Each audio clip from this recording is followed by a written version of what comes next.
कळमनुरी विधानसभेचे विद्यमान आमदार संतोष बांगर आहेत। मागच्या निवडणुकीत त्यांनी वंचित बहुजन आघाडीचे अजित मगर यांचा पराभव केला। थोडक्यात पहा मागचा निकाल कसा होता। शिवसेनेचे संतोष बांगर यांनी 85,515 मते मिळवत विजय नोंदविला होता। वंचित बहुजन आघाडीचे अजित मगर यांनी 66,137 मते मिळवत दुसरे स्थान कायम ठेवले होते।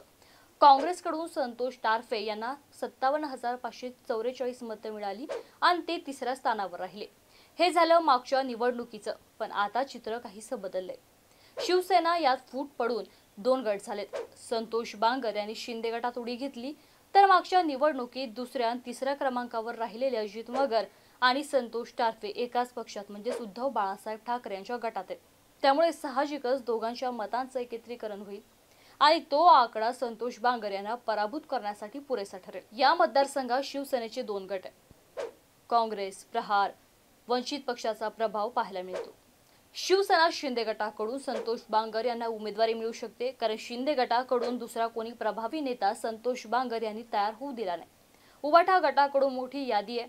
मागच्या निवडणुकीत दुसऱ्या क्रमांकावरील अजित मगर, काँग्रेस पक्षातून आलेले संतोष टारफे, जिल्हा प्रमुख अजय उर्फ गोपू पाटील, विनायकराव भिसे, बाळासाहेब मगर अशी लांबलचक यादी आहे। जागा शिवसेना पक्षाची आहे, म्हणून युती राहिली तर काँग्रेसकडून उमेदवार दिला जाणार नाही असं वाटतंय। पण काँग्रेस नेत्या आणि विधान परिषदेचे आमदार प्रज्ञा सातव यांनी या मतदारसंघावर काँग्रेसची दावेदारी दाखविली आहे।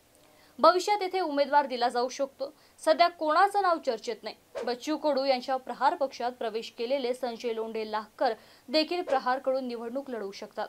यादी प्रचंड असली तरीही शिंदे गट विरुद्ध ठाकरे गट अशीच निवडणूक पाहायला मिळेल असं एकंदरीत चित्र दिसतंय।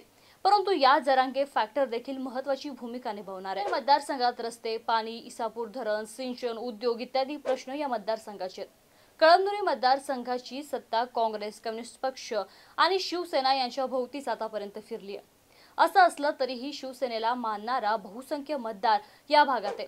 संतोष बांगर यांना ही निवडणूक सोपी जाणार नाही, कारण मागच्या निवडणुकीत दुसऱ्या आणि तिसऱ्या क्रमांकाचे लोक एकाच पक्षात आहेत। संतोष टारफे यांच्याकडे आदिवासी लोकांच्या मतांचा हातखंडा आहे, तर अजित मगर मराठा शेतकरी नेते अशी ओळख जमवण्यात आरक्षणाचा मुद्दा मार्गी लागला नाही, म्हणून मनोज जरांगे यांनी प्रत्येक मतदारसंघात उमेदवार देण्याचं ठरवलंय। त्यामुळे जरांगे फॅक्टर महत्त्वाची भूमिका निभावेल। प्रहार पक्ष नव्याने जोर लावत असला तरीही म्हणावी तेवढी ताकद सध्या या मतदारसंघात नाही, पण थोडंफार मतदान ते मिळवू शकतात। या मतांचा फटका कोणाला बसू शकतो हे काळच ठरवेल। एकंदरीत संतोष बांगर यांच्या पुढे शिवसेना उद्धव बाळासाहेब ठाकरे गटाचं तगडं आव्हान असणार आहे।